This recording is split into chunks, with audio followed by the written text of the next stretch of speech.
Hey, hi everybody. This is the Here and Gone extravaganza. And on semi-somber day, although it's a happy day in the sense that Thanksgiving was this past week, and that's always a joyous occasion. I hope you had a good one. And the somberness comes from the fact that this was the day that George Harrison passed away in 2001 at the age of 58, which seems young by today's standards, although he lived many lives in a way. And so, in his memory, I'm going to do this.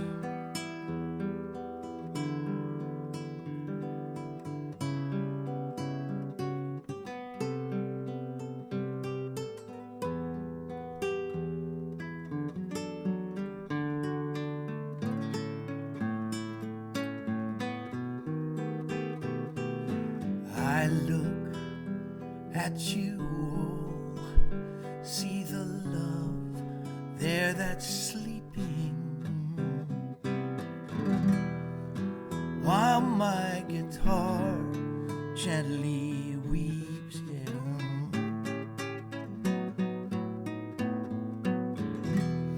I look at the floor and I see it needs sweeping. Still my guitar gently weeps.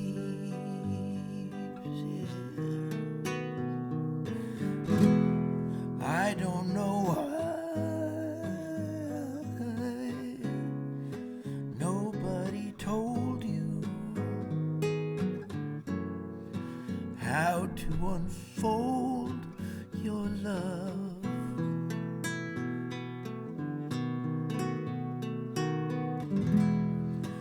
I don't know how someone controlled you. They bought and sold you.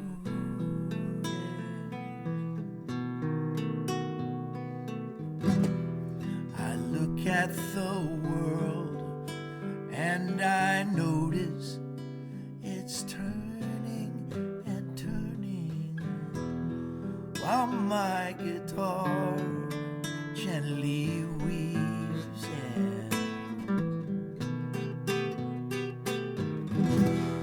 With every mistake we must surely be learning. Still my guitar gently weeps.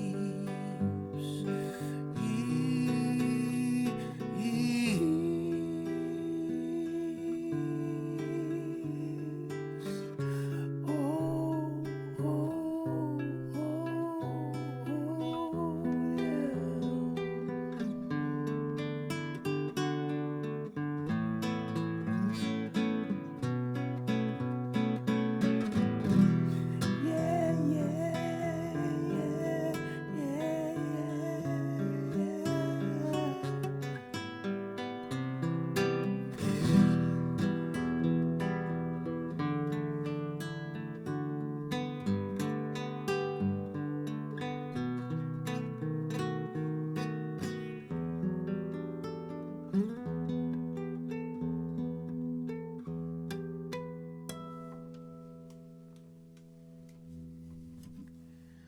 Little clams in there that just bug the hell out of me, but this is what it's like if I was playing for you in your living room, your kitchen.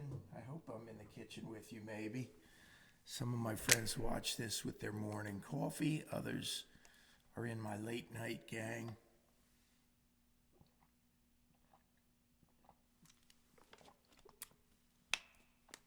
I think we're all comatose from food, and hopefully you had some good leftovers. That's always one of the big parts of the holiday, isn't it?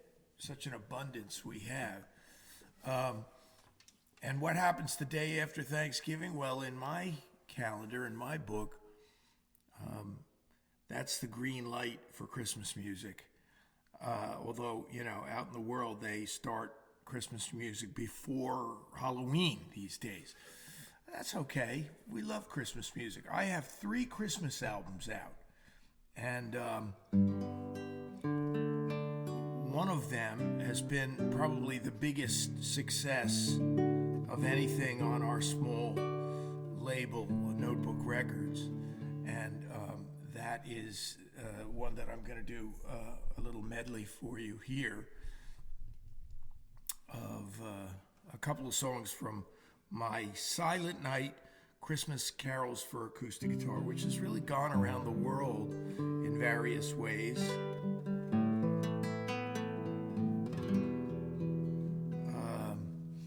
And in other ways, it's remained obscure. But many, many people have it. Everybody from Bonnie Raitt to Livingston Taylor to Chad and Jeremy told me they were going to record one of the songs, one of my arrangements once. Angels We Have Heard on High they wanted to do. And Chad, unfortunately, has passed. But it was always a pleasure to talk to him about it. Remember them. You remember them, right? A Summer Song. One of the greatest singles of the 60s ever. And both Englishmen. Chad transplanted to Sun Valley, Idaho, and Jeremy remained in England and did a lot of acting gigs over there. And I happened to see him play about 5 years ago at the Sellersville Theater with Peter Asher. They do a very enjoyable and entertaining show as a duo, one half of Peter and Gordon, combining with one half of Chad and Jeremy, so it's Peter and Jeremy. And afterwards, there was the typical line of mostly oldsters waiting to say hi and get their autographs, etc. And I did walk up to Jeremy and say, hi, I don't know if you remember me, but we had dinner once together out in Lancaster, Pennsylvania. And he said, I remember you, Chip. I play your Christmas album every year. And that was nice to hear. It's out on iTunes, Spotify, etc. If you want to find it, Apple Music, the subscription service has it. It's just under my name, Chip Murgott. And this is one of my favorite medleys to play. And it goes like this.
I like to jokingly say that that song is known as Green Sleeves from January 1st to November 30th, and then it becomes What Child Is This on December 1st.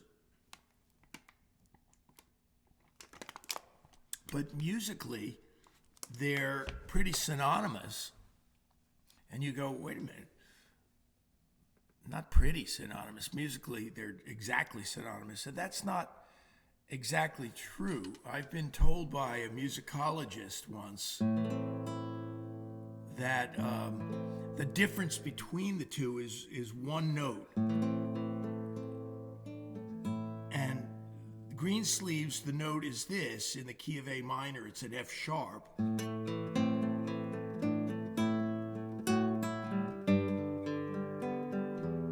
Let's do it again.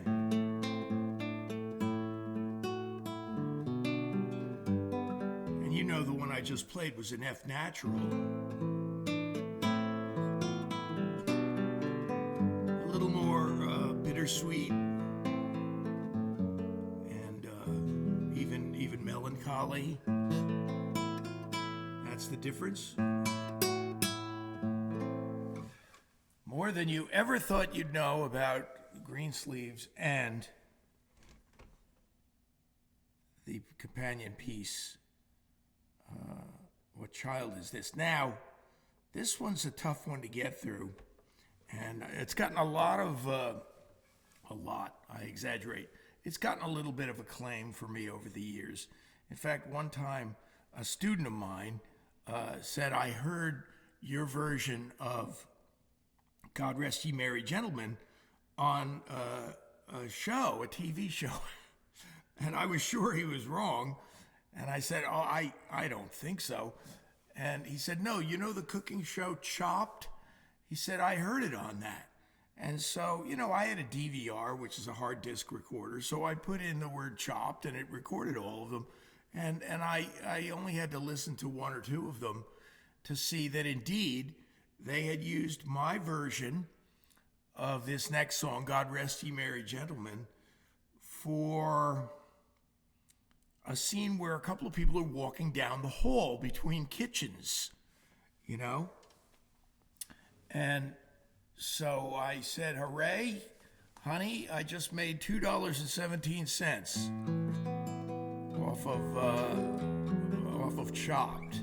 But anyway, see what you think of it, and I pray and hope I don't screw it up, because it's hard to play, but I shall do my best.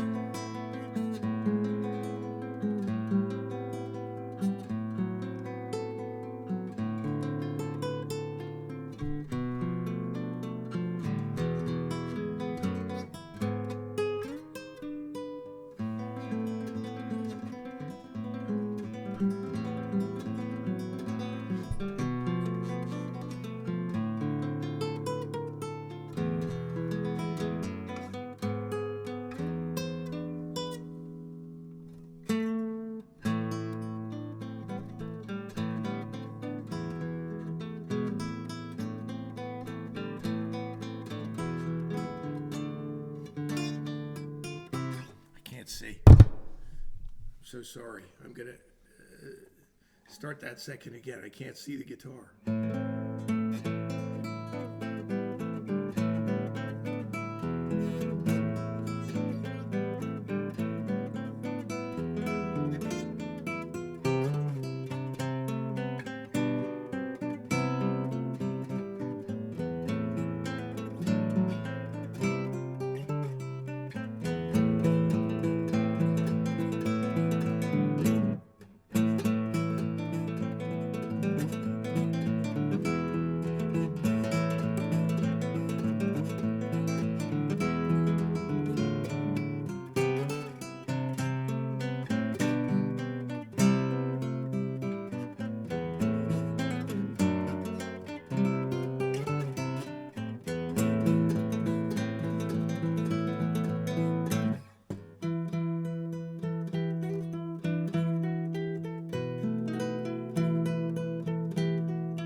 This was my uncle's guitar. It was made in Madrid in 1968 by the Rodriguez family. A lot of it is inter-family stuff. Eric Clapton and Andre Segovia and some of the biggies have used Ramirez guitars. And Segovia was the one who really discovered the Ramirez company and put them on the map. And then Eric played his Ramirez on... Oh, jeez. I can't do anything right tonight unless I get situated here.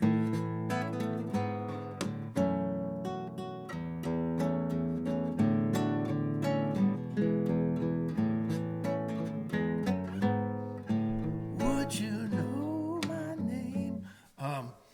And not only that, George Harrison played a Ramirez on all of the Beatles stuff that he used a nylon string on, including And I Love Her. So we're back to George for a minute there.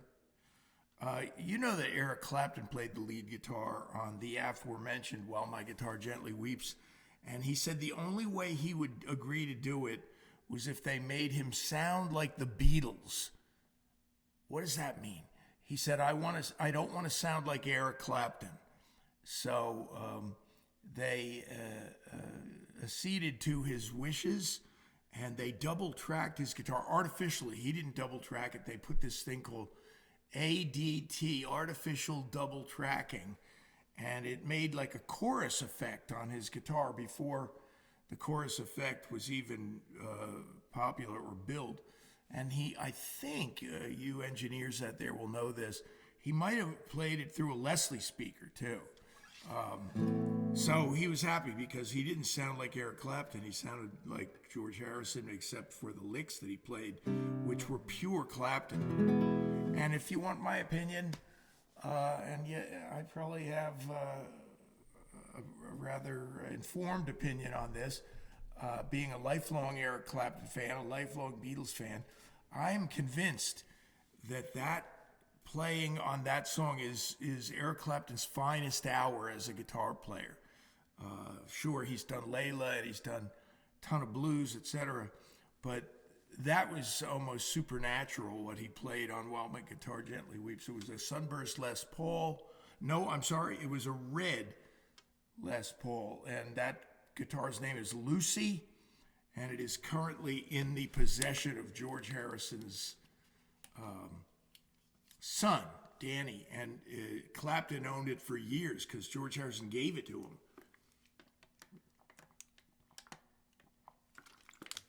But then he gave it back. So George played a Ramirez. Now this guitar is in the same family. So Rodriguez is Ramirez's cousin or something. This was built in Madrid, and you got all of the credibility in the world there that goes with this. Oh, one other thing. I know I'm rambling on about this, but Stevie Winwood got a Ramirez, and now they go for about $20,000 each. But they probably got them for around 9 or 10 in the old days. And Stevie Winwood and Eric Clapton played their Ramirez guitars on, guess what? On Can't Find My Way Home. So that's the remarkable, beautiful sound that you hear on that record. Here's an original of mine that I have never recorded. It's it's decades old now, and I've played it for various people who have liked it, encouraged me on it. David Spinoza did, for example.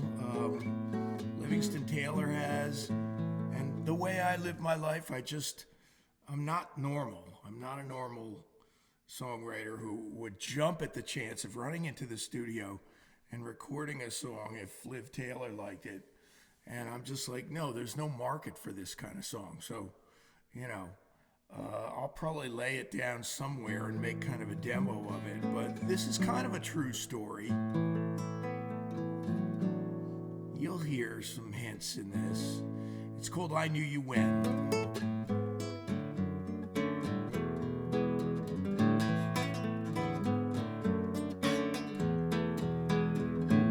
Run-down house on the wrong side of town, a hole in the roof where the rain comes down. You in your jean jacket at my door again. I made the coffee, you played your guitar. Even in the kitchen you sang like a star. And I'm so glad I knew you when I knew you when it was all right to fail. Remember New Year's Eve we spent in jail, singing My Sharona. It was a big hit then. My new friends laugh when I drop your name. That's alright, it's just the price of fame. And I'm still glad I knew you when you and your mother got into a big fight. I heard you crying on my porch one night, so I came down to let you in, yeah. Now you've got your life and I've got mine. I know a star cannot refuse to shine, and I'm still glad I knew you when, yeah. Let's play some guitar now, yeah.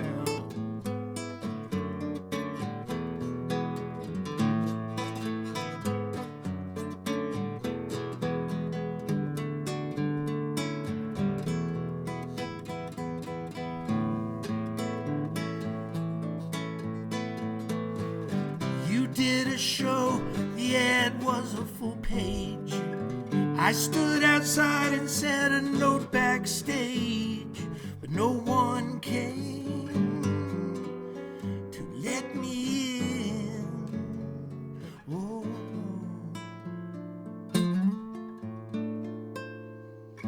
don't look back and don't look down, but if you're ever near this part of town, I'll put on the coffee, you can sing again, and I'll be so glad I knew you when, yeah.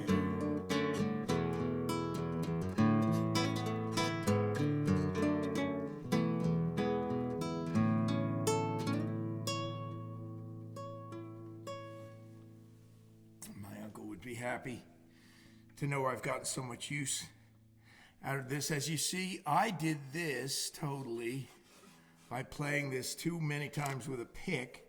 So I'm doing what Willie Nelson did on his nylon string that also does not have a pick guard on it. I'm boring a hole in the top of it, but I don't play it with a pick very often anymore.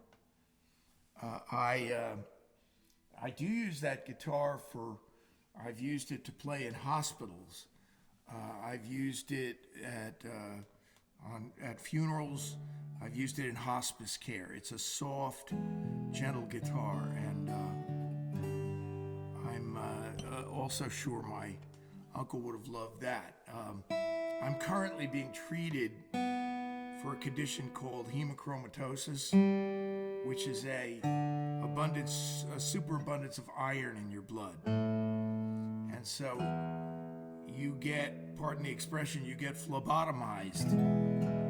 So the girls over at the infusion center there, where I go every week or so now, they said, "Oh, will you play for us around Christmas?" I was like, "Yeah, I'll play for you around Christmas.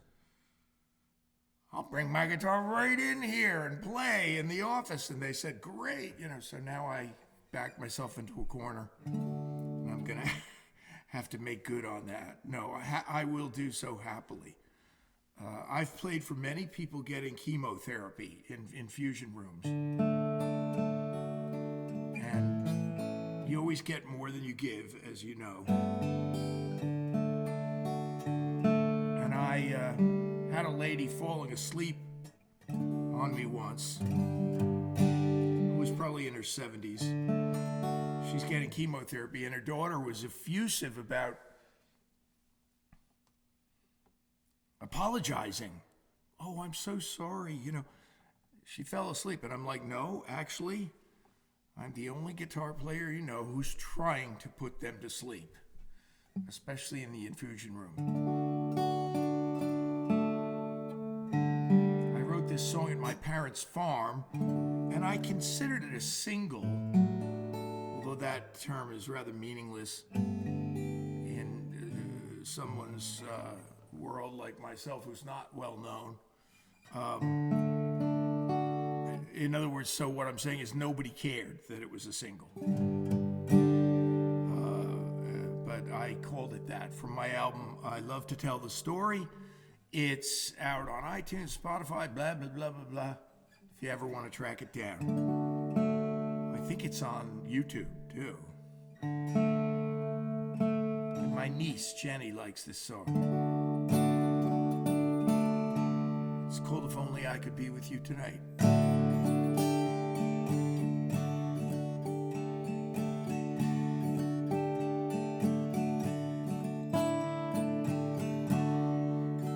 I'm so used to being alone that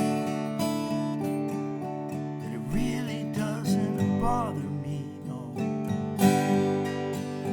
anymore.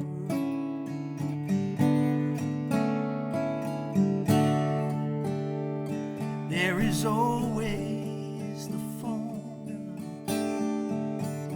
always a voice on the radio,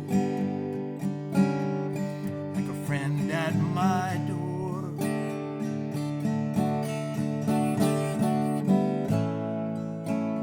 If only I could be with you tonight, then everything would be alright.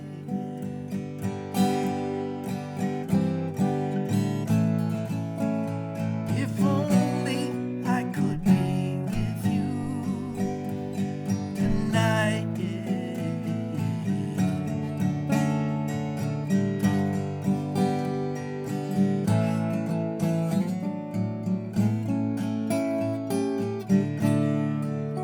You are my closest friend, yeah. I almost feel like you're here with me now. You're here in my heart.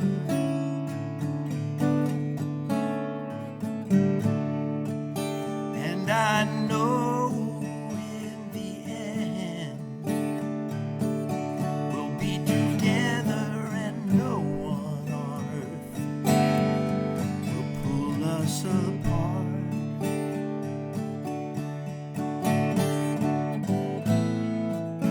But if only I could be with you tonight,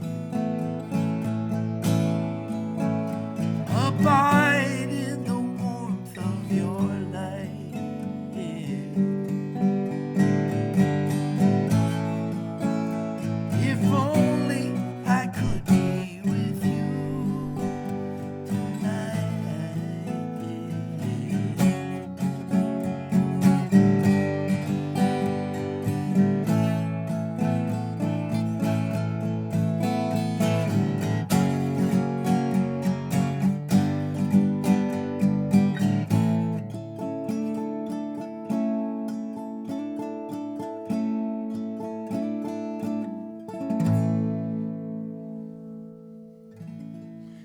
Well, thank you. It has an instrumental bridge to it, which I did not play.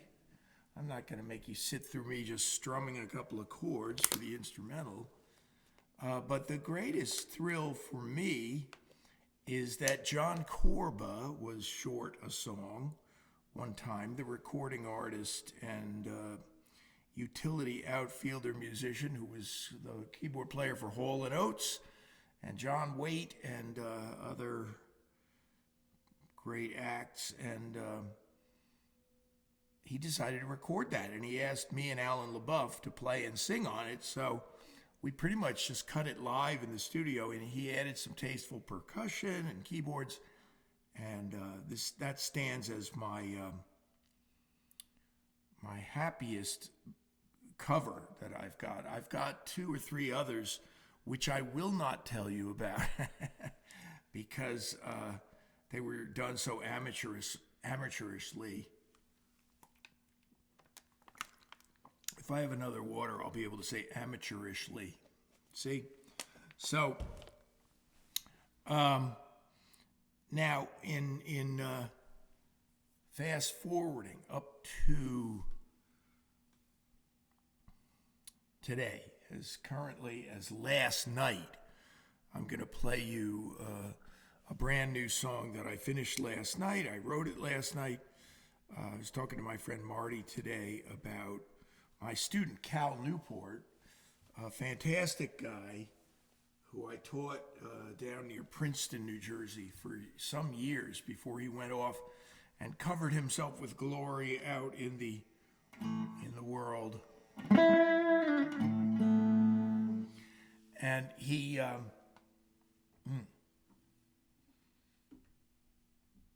written about 5 books now. He's a professor of computer science at MIT, and I've heard him on Fresh Air, the Terry Gross show, and his most significant book is called Deep Work, and I read it avidly, and I can summarize it, well, not summarize it, but it's full of interesting and engaging ideas about deep work and concentrated work that really, you really get into it. And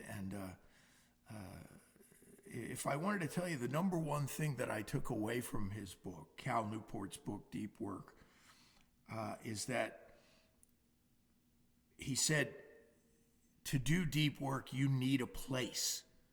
You need a place. So early on in the book, around the 3rd chapter, he's talking about the great thinkers, the great writers, the great philosophers. Sigmund Freud, for example, had a little cabin down by Lake Geneva that he went to, and who knows if it even had heat. It might have had a wood-burning stove.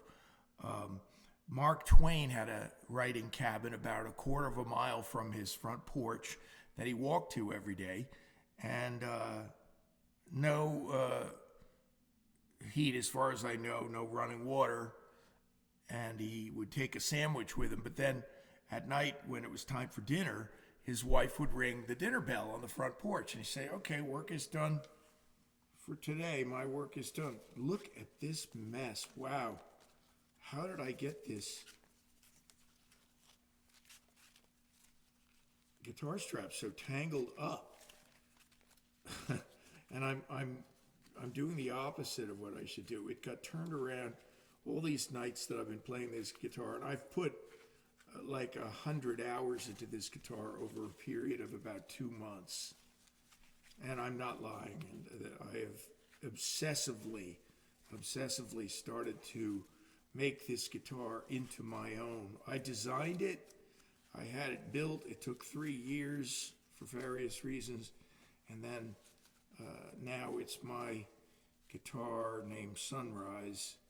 And I wrote this song last night on it. And usually it takes me a while to learn how to play a song. And this might not be an exception. I might have to figure out how to play this. I'll be playing it probably a week from tonight, back in Flemington, New Jersey, at the Stangl Stage with special guests Alan Elizabeth LaBeouf, and 7:30. It's $10 a ticket, and if you can't afford that, may God bless you, as the expression goes. Now let me get the opening phrase of this. I recorded it last night on my phone. December, and it's just started Yeah.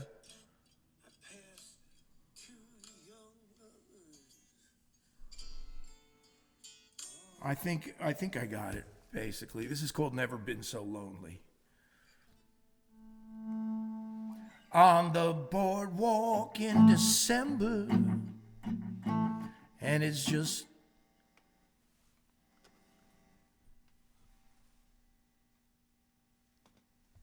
why is that making such a loud buzz? I guess everything's relative. It's not that loud. On the boardwalk in December, yeah, and it's just started to snow. I passed two young lovers, arm in arm as they go. I have never been so lonely without you, yeah. As the gray turned to darkness, I had to get out of the cold. So I found an empty bar stool where shots and beers are sold. I will never be so lonely without you. I saw a little family, yeah, coming for a meal. They were bright and happy, yeah, and they made me feel like I couldn't stand it, to feel so alone. So I paid my bar tab, yeah, and stumbled on home, yeah, yeah, yeah, yeah.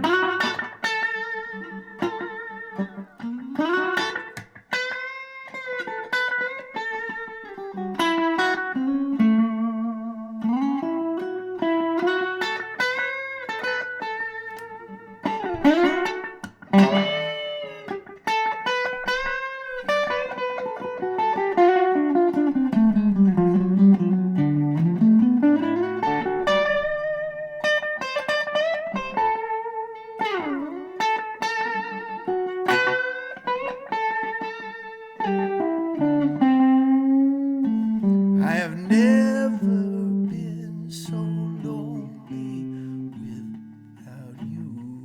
Yeah. I have never been so blue. No, I've never been so lonely. Never been so blue. Yeah.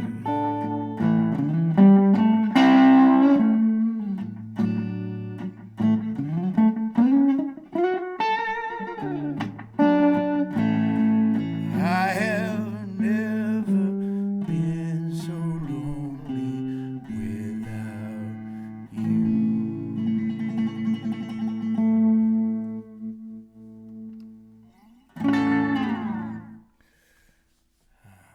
Okay. I'll probably do that again next week. I have another new song, relatively new. I think I've actually even done it here before on the show, but I am going to end the show tonight on it because I just feel strongly about it. That's why. And so thanks for listening. I want to thank those of you who have supported the show financially through your contributions to my virtual tip jar, as I call it.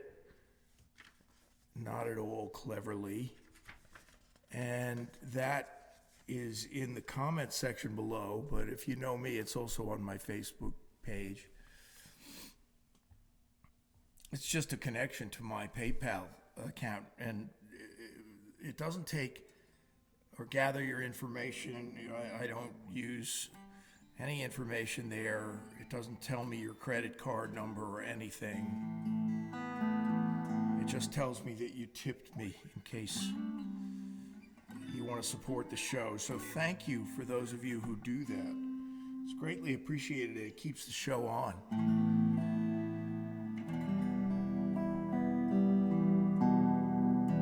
I wrote this about a week and a half ago, I guess.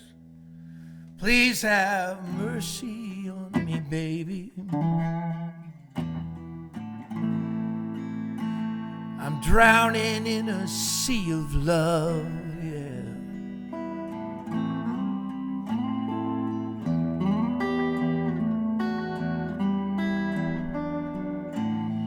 And I need to know, yeah,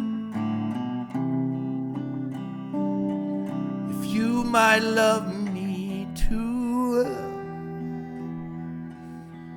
I would lay down my life for you.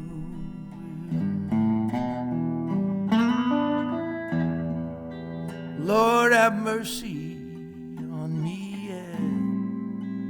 It's a lesson sent down from above, yeah.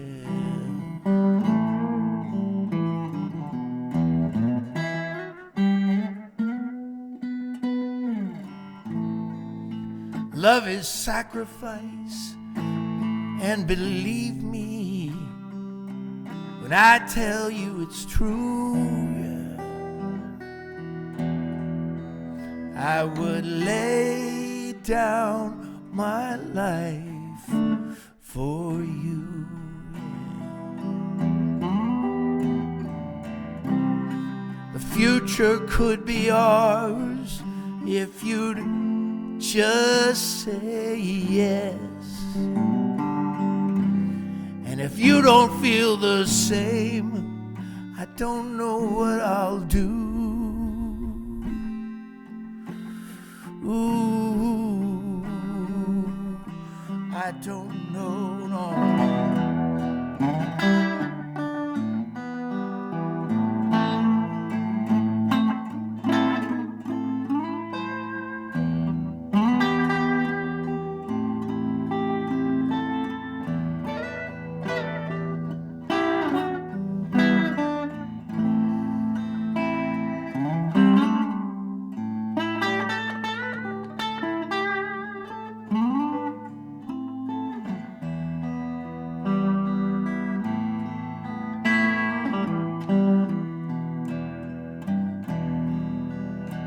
I would lay down my life for you.